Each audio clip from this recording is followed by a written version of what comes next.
understanding that the information is important, but you must act on the information. You need to position yourself. You need to utilize it.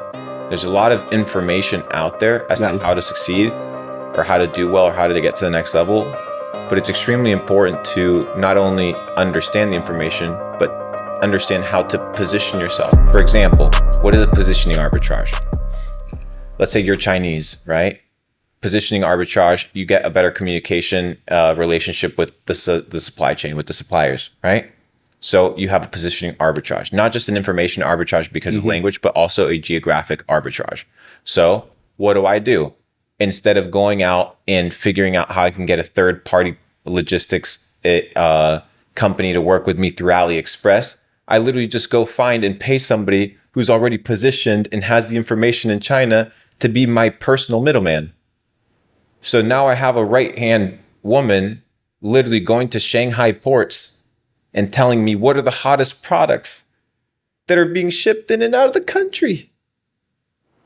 It's like, the fuck am I going to do product research? My product research is on a different level, brother. I'm product researching the inventory, the count of the boxes that are going out and figuring out what is viral, what is working, what is not working ahead of time. What are the factories producing? I know it sounds insane, but it's not insane because people are doing this at the next level. Let me give you the example. There's a billionaire known as Ray Dalio. And what this billionaire did was he was going to make an investment into an oil company. He was trying to make investments in the oil space. I don't know if it was directly buying oil or selling oil, but it was a big trade that involved oil. So what do you think? This guy hops on TradingView and looks at the oil charts to make a decision? No. What he does is he shoots satellites into space and he calculates the oil containers based off of the lids that move up and down because they move based off of the levels of the oil, what the oil supply is in the oil containers based off of the imagery of the satellites. And he makes his investment decisions based off of that. Like a fucking G. What, am I not going to try and emulate that? You think I'm going to be small-minded like you peasants? Not you guys, but you know what I mean? Yeah. And be in that situation where like, I'm not going to limit myself, brother. Like, I'm going to get creative. I'm going to figure out ways to do this. And there's always a way. There's always a way. And there's many ways to the top of the mountain. There's not just one way. If this way doesn't work, there must be another. There has to be another way. There's infinite possibilities and the infinite of possibilities. So it's your inability to think outside of the box that we talked about in the beginning that keeps you kind of limited, which is why you said, like, I got to get out of the box. When we started, you're like, oh, the apartment, the pet, like the nice house. Oh, yeah, it feels like a shoebox, right? Like it's good, but it's a box. Yeah, you got to get out of the box, bro. I agree. The mental box. The mental box. The limiting box. So that's my thought, bro. That's I think that's pretty good. I think people like this one. Yeah, I think so too. I want to know now, you mentioned you're at the top of the mountain because I'm not at the top of the mountain, brother. Well, I think you objectively did. I just started. Did say that, but you did say you were at the top of the mountain, which is why I said that. Oh, the top. Oh, okay. Yeah. Like, that was an analogy. Yeah, for sure. For the students of the dojo. No, so I wanted to hear, but this leads into my question. Perfect. I want to hear what your current mountain is. You mentioned self-development. Like, what does it look like from here? Where do you take? Are you still running a lot of like the dropshipping stores and stuff? No. I'm out of e-commerce. I have a few little projects in e-commerce that are brands, but I don't spend my time on physical products right now. After supply chain with COVID was kind of like fucked. I'm looking for bigger moves. Remember, I'm not doing the 10K, 20K, 30K days anymore. Like, I'm ready for the big deals. If it's not $10 million plus, don't talk to me. I don't care. I don't want to see it. I don't want to hear it. I don't want it in my vicinity. It's haram. If it's less than 10, don't bring it to me. Why? Because I don't need it. Like, I don't need to go get $1 million deal. Yeah. And I know a lot of people go get that $1 million deal, go get that $100,000 deal.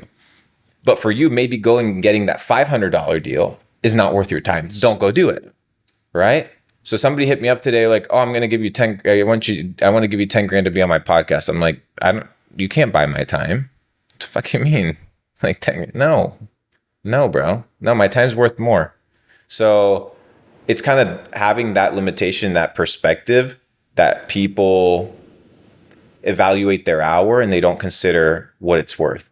You see all these guys and they're like, oh yeah, I made $1 million this year. Yeah, but you were in your office 24/7, grinding your face off, deteriorating your health, deteriorating your mental game, no relationships, no balance. I'll make 700,000 and be out in the sun, jacked, having a good time, shredded, feeling good, eating healthy.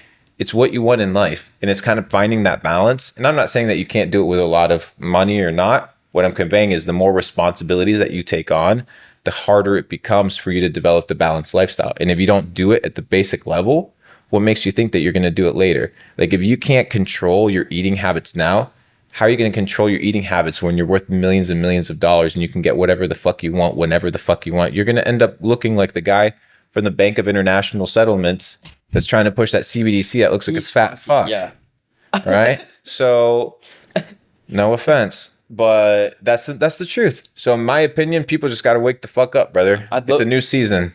I'd love to hear more because you mentioned the Bank of International Settlements. It's something that I know about. Not a lot of people talk about that. Not a lot of people mention stuff like that. The bank that owns all the banks, right? What was your, obviously probably crypto, right? Kind of that got you into that space a little bit more. But what do you look at where CBDCs are going, where digital currency is going, and what they're doing, and things like that? Like, what do you think is going to happen? Whoever provides value in the marketplace does not need to worry about what currency is in circulation. They will continue to make money. Dude, I don't care if it's a CBDC, if it's a QVC, if it's a QR code. I don't care. I will adapt to the times, and you can't fight it. Dude, it's a machine. It's like trying to go against the Matrix, and you're an individual with no superpowers and nothing. You're not going to be able to do it. But you can be allocated in different places around the world. You can be diversified. You can be intelligent. You can, I know it sounds insane, but you can have multiple houses and multiple passports and multiple geographic locations where you move. Be nomadic. Be kind of like a pirate under no one jurisdiction, right? And I think that's a life where you kind of have a little bit more freedom. Mm-hmm. But at the same time, if you don't do anything crazy or illegal, you shouldn't honestly be worrying about it. A lot of people's lives aren't going to really change. It's more so for the individuals that actually have a lot of money, where this is actually going to make a significant difference. But I think businesses are still going to operate as normal.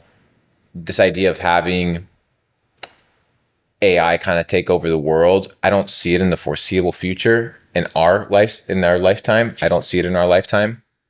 There's a lot of technological advancements, and we're not calculating that a lot of these things are run by people, and that people make flaws, and there's mistakes, and there's delays. And look at what they were saying 100 years ago of where we were going to be in the future, like flying in rocket ships and stuff like that around here, and it hasn't happened. Like bitches are on TikTok and on OnlyFans. Like that's where we are in society right now. All right, so like it is what it is. So where are we going to be in 100 years? I don't know. But I'm not worried about 100 years. I'm just doing what I got to do now and making sure that the skills that I develop, I love that, are not replaceable by AI. Figure out what can AI not replace. There's things that AI cannot replace. What are they? But they're going to replace the guy that's out here inputting numbers on the Excel spreadsheet. The chick that's checking your bag in at the airport. She's going to be replaced by AI. So that's the danger for those people. What's going to happen with those people? Well, they're already going to want to put them on universal income because they can't sustain themselves. So they have to create a fake currency that kind of sustains the ecosystem. These guys are kind of winging it as it goes. It's the truth. So these guys are winging it, but they're a lot more powerful. They're a lot more calculated, and they are a lot more resourceful than we think. And if one person thinks that they can go up against the system, they don't really understand the system that they're up against. So just focus on leveling up, G. It's the name of the game. Put your head down and get to work. I love it. Yeah, I like just hearing their perspectives. We've talked about that on the pod a few different times, where it's like it's good to have a peripheral awareness of these things, but it's not really good. It's not really good to deploy energy to it. Yeah, because your attention, where energy flows, attention goes, and where attention goes, energy flows. Right? So where's your attention? That attention will willingly or unwillingly deploy energy, life force. So are you going to be expending your life force focusing on somebody else's life, dreams, ambitions, problems. I don't give a fuck about what anybody else is doing. How hard is it to understand? I don't watch people's stories on Instagram. I don't give a damn. Like, I don't care about anybody's fucking pancake at the souffle shop and whatever, dude. I don't give a damn. I'm living my own reality. And people are out here worrying about what I do. Don't worry about what I do. Watch the podcast and go fucking level up. Go touch some grass. Go do a handstand. Go eat some organic oranges. Mm-hmm. Go drink some chlorophyll and some sparkling water or some spring water and go read a book. Stop being a depressed piece of shit. It's a choice. And if you don't think it's a choice, so be it. It's not a choice. And that's how you'll live your life, like an accident. But the people that want to make it out and they want to win at life, gotta grab life by the fucking balls, bro. Own that shit.